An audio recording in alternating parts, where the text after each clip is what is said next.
दादा, ये है कोलकाता, जहाँ आज भी कुछ जगह ऐसी है जो सदियों से बंगाली लाइफस्टाइल का हिस्सा बने हुए हैं, जिसमें सबसे पहला नाम आता है सी ब्रदर्स का।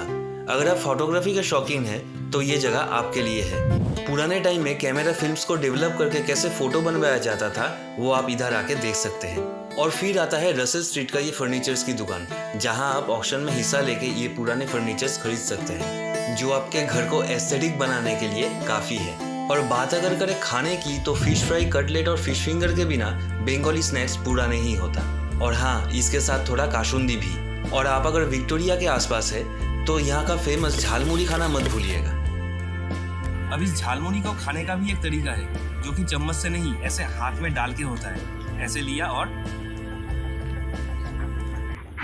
और झालमुड़ी अगर तीखा बन जाए, तो सीधा चले जाइए केसी दास, जहाँ का रसमलाई, रबड़ी और मिष्टी दही सदियों से बंगाली लाइफस्टाइल का हिस्सा बने हुए हैं। दादा, एबार आमी आसि, देखा होबे काल।